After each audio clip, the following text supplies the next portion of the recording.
अगर आप MPLDPO की प्रिपरेशन कर रहे हैं तो आप बिल्कुल सही वीडियो पे आए हैं। फूड सेफ्टी स्टैंडर्ड एक्ट चल रहा है जिसका हमने सेक्शन 35 तक कवर कर लिया है। आज की वीडियो में हम सेक्शन 36 से सेक्शन 42 तक कवर करेंगे और इसी के साथ हमारा चैप्टर 7 आज कंप्लीट हो जाएगा। राइट, तो welcome back to my YouTube channel Indian Jyotishi. Section 36 जो है वो डील करता है डेजिग्नेटेड ऑफिसर से।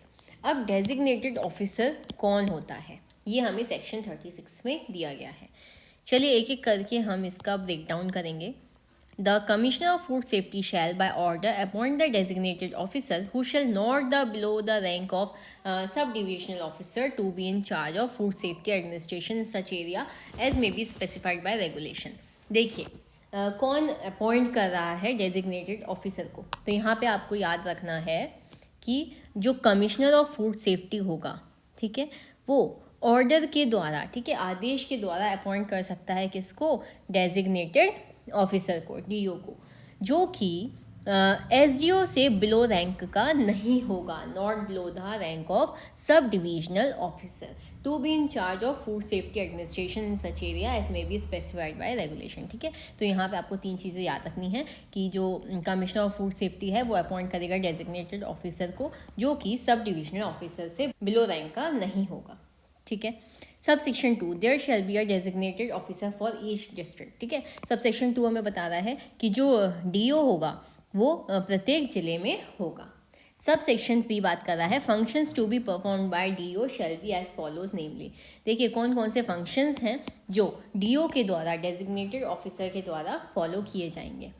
देखिए क्या क्या फंक्शंस परफॉर्म करेगा designated officer. To issue a cancel licence of food business operator, food business operator के लाइसेंस को इशू करना या फिर कैंसिल करना। Clause B, to prohibit the sale of any article of food which is contravention of the provision of this act and rules and regulations made thereunder।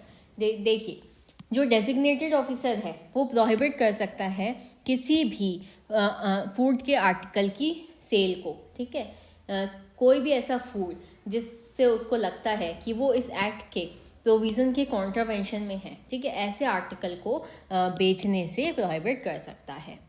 Thirdly, to receive report and samples of article of foods from food safety officer under his jurisdiction and get them analyzed। Receive करेगा क्या, report receive करेगा, sample receive करेगा किसी भी food article के food safety officer से जो उसके जुरिस्डिक्शन के अंतर्गत आते हैं और उनको एनालाइज करेगा। कौन करेगा, डेजिग्नेटेड ऑफिसर। फोर्थ देखिए, to make recommendation to the commissioner of food safety for sanction to launch prosecution in case of contravention punishable with imprisonment. देखिए ऐसी रिकमेंडेशन बनाएगा किसको, फूड सेफ्टी के कमिश्नर को।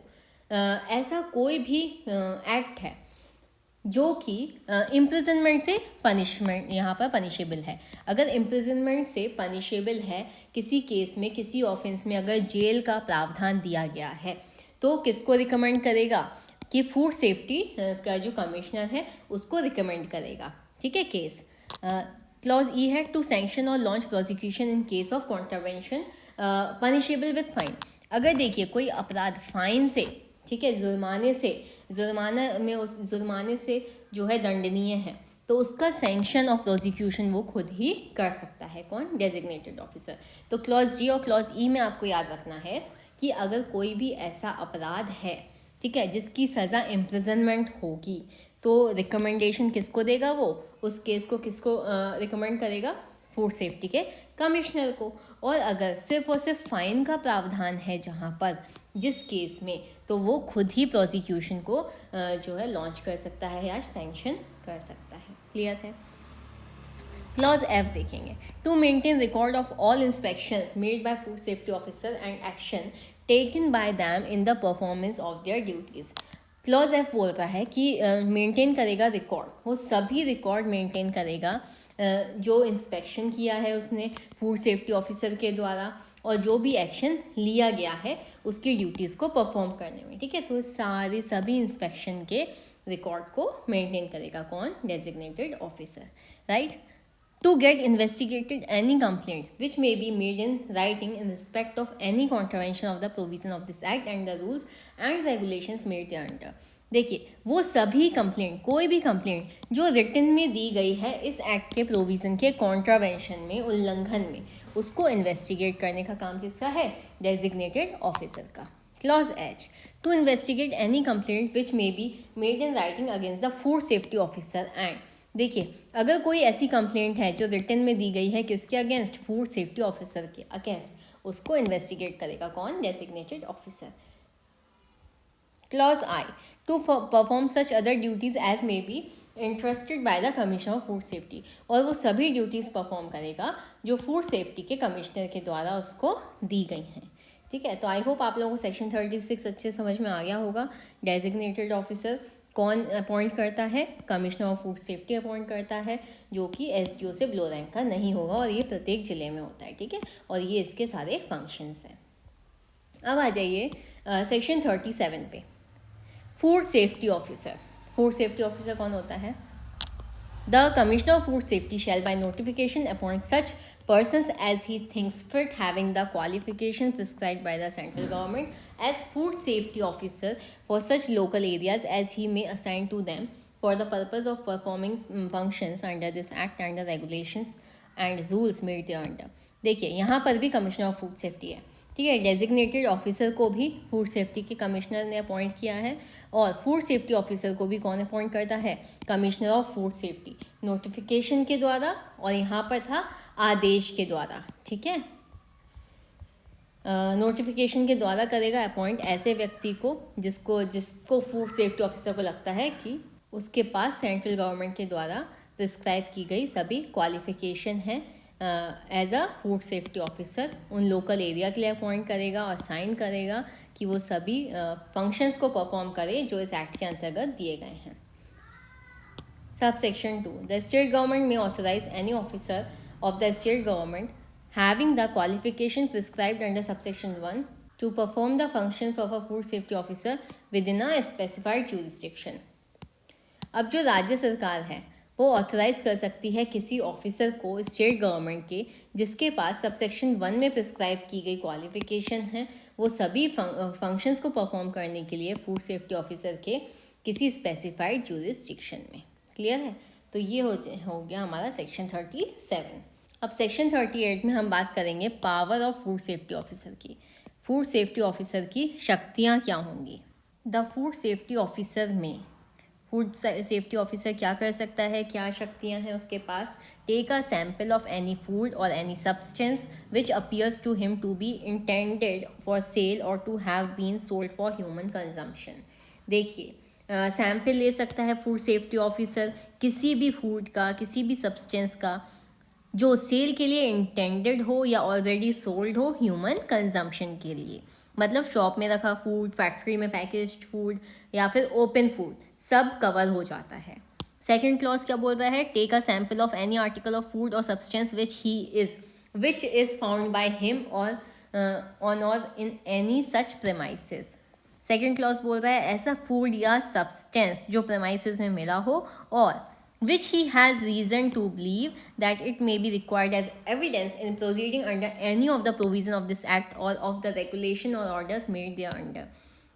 और फूड सेफ्टी ऑफिसर को ये विश्वास करने का कारण हो कि प्रोसीडिंग में फ्यूचर में वो एविडेंस के काम आ सकता है। ठीक है, ऐसी चीज़ों के वो सैंपल ले सकता है। Clause B, seize any article of food which appears to the food safety officer to be in contravention of this act or the regulation made thereunder and clause B बोलता है अगर फूड सेफ्टी ऑफिसर को लगता है कि food जो है वो एक्ट के कॉन्ट्रावेंशन में है, एक्ट के अगेंस्ट है, रेगुलेशन वायलेट कर रहा है, तो फूड को वो सीज कर सकता है, जब्त कर सकता है। Clause C, keep it in the safe custody of the food business operator such article of food after taking a sample. Clause C बोल रहा है कि जो सीज्ड फूड है, ठीक है, जो जब्त किया हुआ फूड है, फूड सेफ्टी ऑफिसर खुद ले जाए ये ज़रूरी नहीं है। ठीक है, जो उसकी सेफ कस्टडी किसको दे सकता है? फूड बिजनेस ऑपरेटर की कस्टडी में भी रखा जा सकता है, लेकिन सैंपल लेने के बाद। And in both cases and the same for analysis to a food analyst for the local area within which such sample has been taken। ठीक है, अब प्रोविज़ो क्या बोल रहा है? Provided that where the food safety officer keeps such article in the safe custody of the food business operator, he may require the food business operator to execute a bond for a sum of money equal to the value of such article with one or more sureties as the food safety officer deems fit, and the food business operator shall execute the bond accordingly. अब देखिए proviso क्या बोल रहा है, अगर food business operator की custody में छोड़ा है तो जो फूड सेफ्टी ऑफिसर है वो साइन करवा सकता है amount is equals to food की वैल्यू विद श्योरिटीज़। मतलब फूड गायब या मिसयूज़ हुआ तो बॉन्ड से उसकी रिकवरी हो सकती है। ठीक है, तो ये इम्पॉर्टेंट है, याद रखिएगा कि फूड सेफ्टी ऑफिसर जो आर्टिकल ऑफ फूड रख रहा है अपने पास कस्टडी में फूड बिजनेस ऑपरेटर के, तो वो क्या कर सकता है, फूड बिजनेस ऑपरेटर को बोल सकता है कि एक बॉन्ड को एग्जीक्यूट करे, ठीक है, उस मनी के इक्वल जो उस आर्टिकल की वैल्यू है, ठीक है, विद वन या more sureties as the food safety officer, जो कि वो ठीक समझे, और जो फूड बिजनेस ऑपरेटर होगा वो उस बॉन्ड के एग्जीक्यूट के अकॉर्डिंगली काम करेगा। Sub section 2, the food safety officer may enter and inspect any place where the article of food is manufactured or stored for sale or stored for the manufacture of any other article of food or exposed or exhibited for sale, and where any adulterant is manufactured or kept, and take samples of such articles of food or adulterant for analysis। Sub section 2 बोल रहा है food safety officer enter कर सकता है, inspect कर सकता है किसी भी जगह को, किसी भी स्थान को जहाँ पर आर्टिकल ऑफ फूड को मैन्युफैक्चर किया जाता है, बनाया जाता है, ठीक है, स्टोर किया जाता है सेल के लिए, मैन्युफैक्चर करने के लिए स्टोर किया जाता है, या किसी भी आर्टिकल ऑफ फूड को या एक्सपोज कर सकता है, एग्जिबिट कर सकता है, एग्जिबिट किया जाता है सेल के लिए, और जहाँ पर कोई एडल्ट्रेंट मैन्युफैक्चर किया गया है या रखा गया है और उनके सैंपल को भी वो ले सकता है एनालिसिस के लिए। मतलब food safety officer factory, godown, store, sale premises, adulterant manufacturing place कहीं भी एंटर और इंस्पेक्ट कर सकता है और फूड का सैंपल और एडल्ट्रेंट का सैंपल ले सकता है, ठीक है, एनालिसिस करने के लिए उसका। Subsection 3, where any sample is taken, its cost calculated at the rate at which the article is actually sold to the public shall be paid to the person from whom it is taken। जब sample लिया जाता है तो food safety officer free में नहीं लेता, market rate पे payment करता है। उससे क्या होता है, उससे फेयरनेस प्लस लीगैलिटी इंश्योर होती है, ठीक है। तो जहाँ भी कोई सैंपल लिया जाता है उसकी कॉस्ट जो है पे करता है फूड सेफ्टी ऑफिसर, जो भी उसकी मार्केट रेट वैल्यू होती है, ठीक है। Subsection 4, where any article of food seized under clause B of subsection 1 is of a perishable nature and the food safety officer is satisfied that such article of food is so deteriorated that it is unfit for human consumption, the food safety officer may, after giving notice in writing to the food business operator, cause the same to be destroyed। देखिए subsection 4 क्या बोल रहा है कि अगर seized food perishable है, कैसा है, पेरिशेबल नेचर का है, इतना ख़राब हो चुका है कि ह्यूमन कंजम्पशन के लायक नहीं है, तो food safety officer written notice देकर फूड को डिस्ट्रॉय करवा सकता है, ठीक है। यहाँ पर क्या है, पब्लिक हेल्थ प्रायोरिटी है। Subsection 5, the food safety officer shall, in exercising the power of entry upon an inspection of any place under this section, follow as far as may be the provision of the CRPC relating to the search or inspection of a place by a police officer executing a search warrant issued under that code। अब subsection 5 क्या बोल रहा है कि inspection और search के time food safety officer को CRPC 1973 के रूल्स फॉलो करने हैं, जैसे police search warrant execution, respect of procedure, no arbitrary action. तो फूड सेफ्टी ऑफिसर जो होगा वो जब एक्सरसाइज कर रहा है अपनी पावर्स को, तो एंट्री कर सकता है, इंस्पेक्ट कर सकता है किसी भी जगह को, ठीक है, सेक्शन के अंतर्गत, और वो सभी उसको प्रोविजंस फॉलो करने होंगे जो सर्च और इंस्पेक्शन से रिलेटेड CRPC में दिए गए हैं, ठीक है, बाय पुलिस ऑफर। जैसे कि जब पुलिस ऑफिसर एग्जीक्यूट करता है सर्च वारंट को CRPC में, ठीक है, वही सेम प्रोसीजर फॉलो होगा फूड सेफ्टी ऑफिसर के द्वारा, right. Sub section 6, any adulterant found in the possession of a manufacturer or distributor or dealer in any article of food or in any of the premises occupied by him as such and for the possession of which he is unable to account to the satisfaction of the food safety officer, and any books of accounts or other documents found in his possession or control and which would be useful for or relevant to any investigation or proceeding under this act may be seized by the food safety officer, and a sample of such adulterant submitted for analysis to a food analyst. Subsection 6 बोल रहा है कि अगर manufacturer, distributor और dealer के पास adulterant मिला और वो एक्सप्लेन नहीं कर पाया तो food safety officer adulterant seize करेगा, सैम्पल एनालिस्ट को भेजेगा, बुक्स ऑफ अकाउंट और डॉक्यूमेंट को भी सीज कर सकता है। बट डॉक्यूमेंट तभी सीज होंगे जब सुपीरियर अथॉरिटी का प्रायर अप्रूवल हो। क्लियर है? अब देखो प्रोविजो देखेंगे। Provided that no such book of account or other document shall be seized by the food safety officer except with the previous approval of the authority to which he is subordinate. लेकिन documents जो हैं वो तभी seize होंगे जब superior authority का prior approval हो, ठीक है, पहले से अप्रूवल हो तभी फूड सेफ्टी ऑफिसर डॉक्यूमेंट को सीज कर सकता है, राइट। सब सेक्शन 7 देखेंगे। Where the food safety officer takes any action under clause A of subsection 1 or subsection 2 or subsection 4 or subsection 6, he shall call one or more persons to be present at the time when such action is taken and take his or their signatures. Subsection 7 बोल रहा है food safety officer जब भी sample ले, ठीक है, seize करे, destroy करे या फिर डॉक्यूमेंट को सीज करे, जैसा कि सबसेक्शन 1, 2, 4 और 6 में दिया गया है, एक या ज़्यादा इंडिपेंडेंट पर्सनस को बुलाना होगा, ठीक है, एक या एक से ज़्यादा इंडिपेंडेंट पर्सनस को बुलाना होगा, उनके सिग्नेचर लेना कंपलसरी होगा ट्रांसपेरेंसी के लिए, ठीक है। Subsection 8, where any book of account or other documents are seized under subsection 6, the food safety officer shall within a period not exceeding 30 days from the date of seizure return the same to the person from whom they were seized after copies thereof or extracts therefrom as certified by that person in such manner as may be prescribed by central government have been taken. Subsection 8 जो है वो important बात कर रहा है। Subsection 8 बात कर रहा है रिटर्न ऑफ सीज्ड डॉक्यूमेंट की। डॉक्यूमेंट सीज होने के बाद देखिए सबसेक्शन 6 में दिया गया था कि डॉक्यूमेंट को कब सीज किया जा सकता है। अगर सबसेक्शन 6 के अंतर्गत डॉक्यूमेंट को सीज कर लिया गया है तो 30 दिन के अंदर, ठीक है, नॉट एक्सीडिंग 30 डेज, यानी कि 30 दिन के अंदर रिटर्न करना होगा। कॉपीज़ या फिर एक्सट्रैक्ट सर्टिफाइड करके रख लिए जाएंगे, उसके बाद उसको रिटर्न कर दिया जाएगा।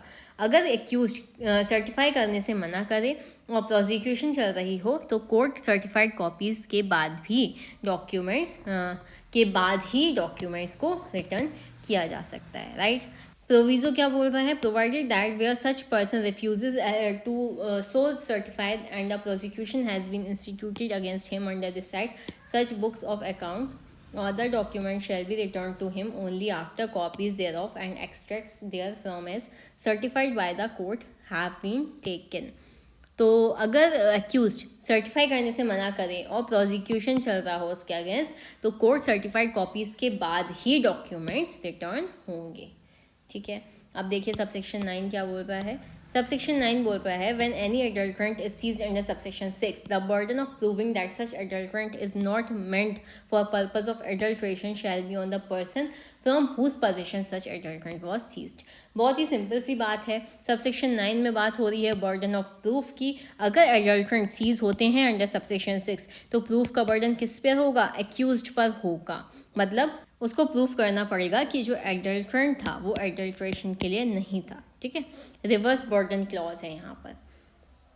सबसेक्शन 10 देखेंगे। The commissioner of food safety may from time to time issue guidelines with regard to exercise of powers of the food safety officer which shall be binding. Commissioner of food safety officer के लिए guidelines issue करेगा और guidelines जो हैं वो binding होगी। Proviso क्या कह रहा है यहाँ पे? provided that the power of such food safety officer may also be revoked for a specified period by the Commissioner of Food Safety. Food safety officer की पावर्स टेम्पररीली रिवोक भी कर सकता है. क्लियर है. Section 39 deals with liability of food safety officer in certain cases. कुछ cases में food safety officer की liability की बात करता है सेक्शन 39.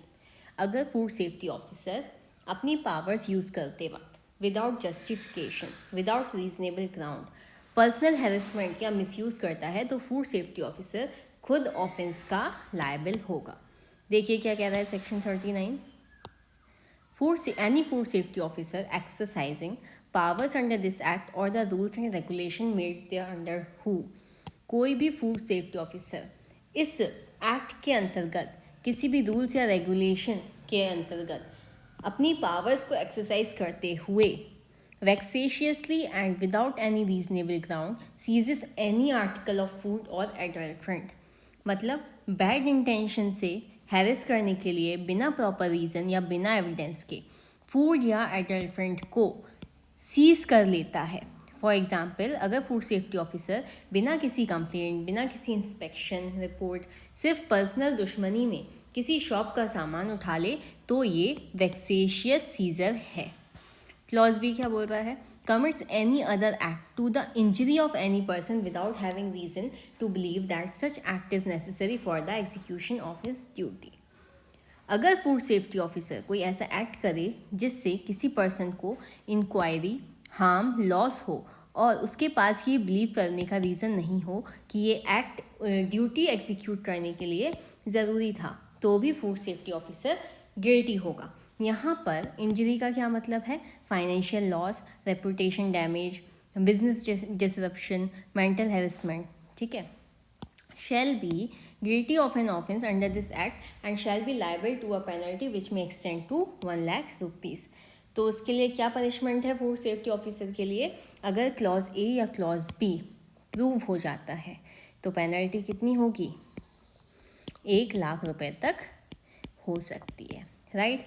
अब यहाँ पर है एक प्रोविज़ो ऐड किया गया है जो कि बहुत इंपॉर्टेंट है.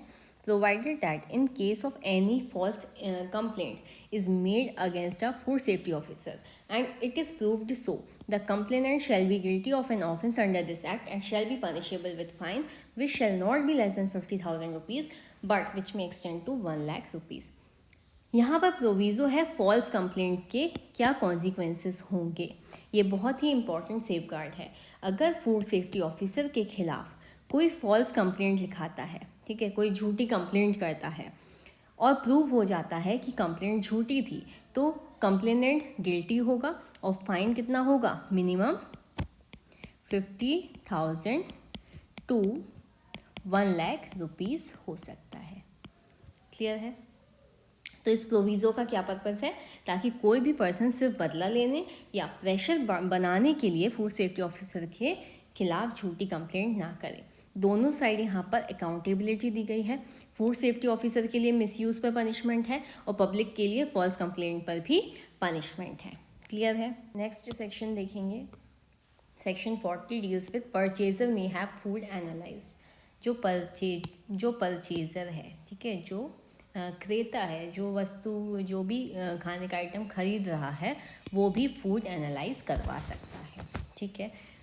फूड सेफ्टी सिर्फ अथॉरिटीज़ की रिस्पॉन्सिबिलिटी है. कंज्यूमर को भी एक लीगल राइट दिया गया है कि अगर उससे डाउट हो तो वो खुद फूड का टेस्ट करा सके. ठीक है. तो सेक्शन 40 कंज्यूमर एम्पावरमेंट का सेक्शन है. सब सेक्शन 1 देखेंगे इसका. Nothing contained in this act shall be held to prevent a purchaser of any article of food other than, यहाँ पे गोला लगाइएगा, other than a food safety officer from having such article analyzed by the food analyst on payment of such fees and receiving from the food analyst a report of his analysis within such period as may be specified by regulations. देखिए, इस act में कुछ भी ऐसा नहीं है जो कि परचेज़र को, खरीदने वाले को रोकता हो कि वो फूड खरीदे और उस फूड को फूड एनालिस्ट से टेस्ट ना करवाए, ठीक है। तो ये हर परचेज़र का राइट है कि वो फूड खरीद सकता है, और अगर उसको डाउट लगता है किसी भी फूड आर्टिकल में तो वो फूड एनालिस्ट से क्या करवा सकता है, उसको चेक करवा सकता है, टेस्ट करवा सकता है। कंडीशन क्या है कि जो परचेज़र है वो फूड सेफ्टी ऑफिसर नहीं होना चाहिए। अब कैसे एनालिसिस होगा इसका, तो परचेज़र जो है वो प्रिस्क्राइब्ड फीस को पे करेगा, फूड एनालिस्ट को सैंपल देगा, और फूड एनालिस्ट जो है वो स्पेसिफाइड टाइम में एनालिसिस रिपोर्ट तैयार करेगा। अब देखेंगे इसका first proviso, provided that such purchaser shall inform the food business operator at the time of purchase of his intention to have such articles so analyzed। First proviso जो है इसका, ये बहुत ही इम्पॉर्टेंट लाइन है यहाँ पर कि परचेज़र को फूड खरीदते वक्त ही फूड बिजनेस ऑपरेटर को बताना होगा कि वो फूड एनालाइज करवाने वाला है। इसका पर्पस क्या है, सेलर को ट्रांसपेरेंसी मिले, बाद में डिस्प्यूट ना हो और सैम्पल टैम्पर्ड का एलिगेशन ना लगे। अब देखिए सेकंड प्रोविज़ो क्या बोल रहा है, provided further that if the report of the food analyst shows that the article of food is not in compliance with the act or other rules or regulation made thereunder, the purchaser shall be entitled to get a refund of the fees paid by him under this section। अगर food analyst की report ये show करती है, ये बताती है कि जो फूड है वो एक्ट रूल्स और रेगुलेशन के अगेंस्ट है, ठीक है, तो परचेज़र को एनालिसिस फ़ीस का रिफ़ंड मिलेगा, ठीक है। यहाँ पे गोला लगाइएगा कि एनालिसिस फ़ीस का उसको रिफ़ंड मिल जाएगा, किसको, परचेज़र को, ठीक है। यहाँ पर आपको एक पॉइंट याद रखना है कि यहाँ पर उसको ओनली फ़ीस का रिफ़ंड मिल रहा है, ठीक है। जो फूड का जो प्राइस था उसका रिफ़ंड नहीं मिलेगा, सिर्फ और सिर्फ फ़ीस का रिफ़ंड मिलेगा। क्लियर है। सब सेक्शन 2 देखेंगे हम यहाँ पे कि इन case of food analyst finds the sample in contravention of the provision of this act and rules and regulations made thereunder, the food analyst shall forward the report to the designated officer to follow the procedure laid down in section 42 for prosecution। अगर food analyst find करता है कि food contravention में है, इस act के provisions के खिलाफ है, तो फूड एनालिस्ट अपनी रिपोर्ट किसको देगा, डेजिग्नेटेड ऑफिसर को देगा। उसके बाद डेजिग्नेटेड ऑफिसर सेक्शन 42 फॉलो करेगा, प्रोसिक्यूशन प्रोसेस स्टार्ट करेगा, मतलब कंज्यूमर की कंप्लेंट से भी प्रोसिक्यूशन शुरू हो सकता है। क्लियर है। अब नेक्स्ट सेक्शन देखेंगे, section 41 deals with power of search, seizure, investigation, prosecution and procedure thereof. यहाँ पर पावर दी गई है फूड सेफ्टी ऑफिसर को, किसके रिगार्डिंग, सर्च, सीजर और इन्वेस्टिगेशन, प्रोसिक्यूशन और प्रोसीजर के रिगार्डिंग। क्या पावर दी गई है, सबसेक्शन 1 क्या बोल रहा है, not with standing anything contained in subsection 2 of section 31। Section 31 के सबसेक्शन 2 में किसी भी बात के होते हुए भी the food safety officer may search any place, seize any article of food or adulterant if there is a reasonable doubt about them being involved in commission of any offence relating to food, and shall thereafter inform the designated officer of the action taken by him in writing। देखो section 31 और subsection 2 क्या बता रहा था कि जो भी small vendors हैं, ठीक है, जिनकी टेम्पररी स्टॉल लगाते हैं, फूड बेचते हैं, जो ट्रैवल करते हुए बेच रहे हैं चीज़ें, ठीक है, स्मॉल स्केल पे वो अपना फूड बिजनेस चला रहे हैं, उनको किसकी लाइसेंस की ज़रूरत नहीं है, लेकिन उनको रजिस्ट्रेशन कराना होगा, ठीक है। ये बता रहा था सेक्शन 31 सबसेक्शन 2, ठीक है। अब सेक्शन 31 के सब सेक्शन 2 में किसी भी बात के होते हुए भी, मतलब कि यहाँ पर सेक्शन 41 जो है वो ओवरराइड कर रहा है सेक्शन 31 के सब सेक्शन 2 पे। क्या बोल रहा है, किसी भी बात के होते हुए भी फूड सेफ्टी ऑफिसर जो है वो सर्च कर सकता है किसी भी प्लेस को, सीज कर सकता है किसी भी आर्टिकल ऑफ फूड को या एडल्ट्रेंट को जहाँ पर उसको रीजनेबल डाउट है कि ऑफेंस से रिलेटेड फूड कमिट किया जा रहा है, और उसके बाद इन्फॉर्म करेगा डेजिग्नेटेड ऑफिसर को रिटन में, ठीक है। अब प्रोविज़ो क्या बोल रहा है यहाँ पे, provided that no search shall be deemed to be irregular by reason only of the fact that witnesses for the search are not inhabitants of the locality in which the place searched is situated। देखो यहाँ पर local witness वाली confusion clear हो रही है। Search irregular नहीं होगी सिर्फ इसलिए कि जो विटनेसेस हैं, साक्षी हैं, वो सेम लोकेलिटी के नहीं हैं। सिंपल सी लैंग्वेज में समझेंगे, सर्च के वक्त अगर पड़ोस के लोग विटनेस ना मिले और बाहर के लोग विटनेस बन गए तो भी सर्च इलीगल नहीं होगी। ठीक है, पर्पस क्या है? टेक्निकल लूप होल्स को बंद करना, एक्यूज्ड सिर्फ विटनेस इशू पर बच ना जाए। ठीक है, अब हम देखेंगे इसका subsection 2। Save as in this act otherwise expressly provided provisions of the CRPC relating to search, seizure, summon, investigation and prosecution shall apply as far as may be to all action taken by food safety officer under this act। अब subsection 2 क्या बोल रहा है? ये बहुत ही important है exam के purpose के लिए कि CRPC 1973 के यहाँ पर प्रोविजंस अप्लाई होंगे, यानी कि अब जो भारतीय नागरिक सुरक्षा संहिता आ गई है, ठीक है, उसके अकॉर्डिंगली होगा सारा प्रोसीजर। मतलब जब तक एक्ट में अलग से कुछ ना लिखा हो तब तक सर्च, सीजर, समन, इन्वेस्टिगेशन और प्रोसिक्यूशन सब पे CRPC फॉलो होगी। As far as may be का क्या मतलब है? CRPC मैकेनिकली नहीं। क्लियर है? अब देखिए लास्ट सेक्शन देखेंगे इस चैप्टर का, section 42, procedure for launching prosecution. अब प्रोसिक्यूशन को लॉन्च करने के लिए क्या प्रोसीजर है ये हमें सेक्शन 42 बता रहा है। The food safety officer shall be responsible for inspection of food business, drawing samples and sending them to food analyst for analysis. यहाँ पर फूड सेफ्टी ऑफिसर के देखिए 3 जो हैं वो इम्पोर्टेंट काम बताए जा रहे हैं कि फूड सेफ्टी ऑफिसर क्या करेगा?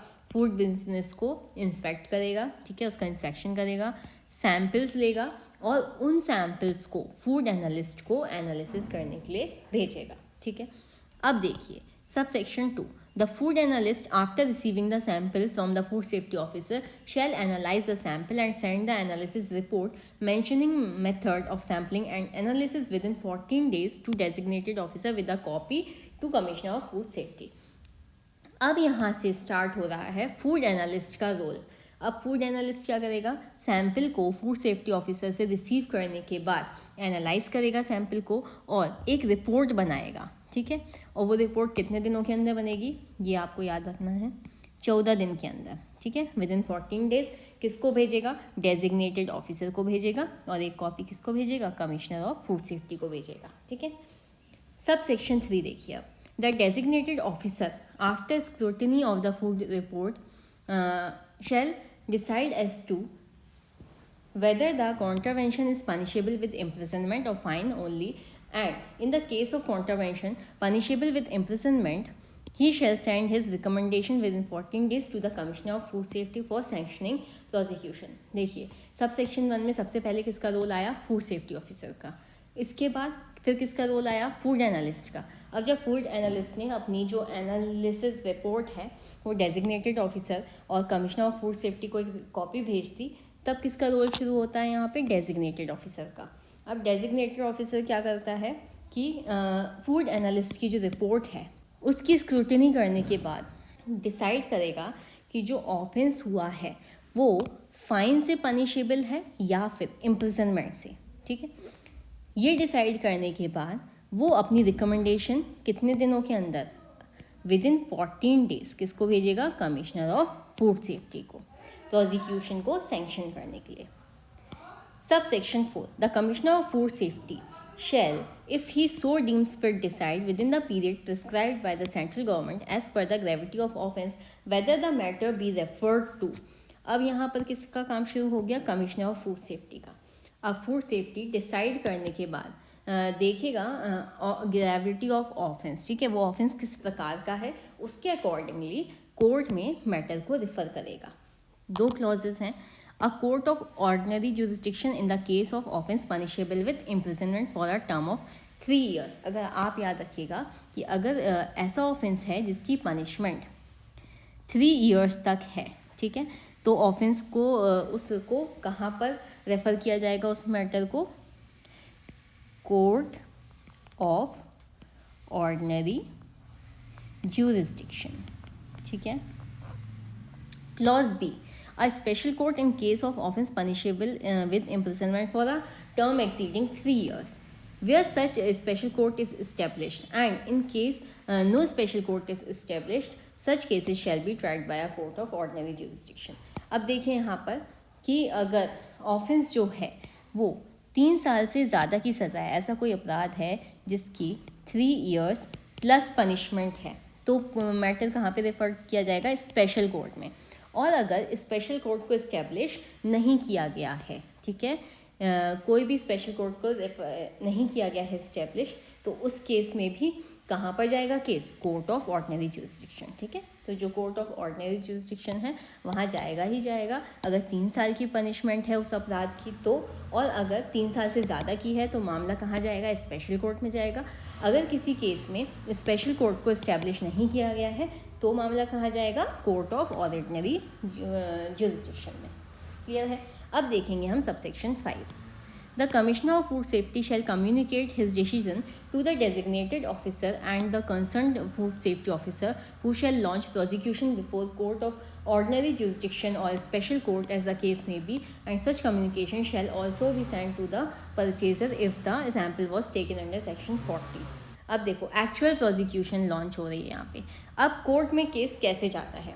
कमिश्नर क्या करता है? अपना डिसीजन डेजिग्नेटेड ऑफिसर को और कंसर्न फूड सेफ्टी ऑफिसर को कम्युनिकेट करता है। फिर कौन केस फाइल करता है? Food safety officer, ordinary court में या फिर स्पेशल कोर्ट में या फिर कमिश्नर के ऑर्डर के अकॉर्डिंग। और अगर सैंपल जो है वो परचेज़र ने दिया है अंडर सेक्शन 40 तो उस परचेज़र को भी डिसीजन की कॉपी दी जाएगी। इससे ट्रांसपेरेंसी इंश्योर होती है।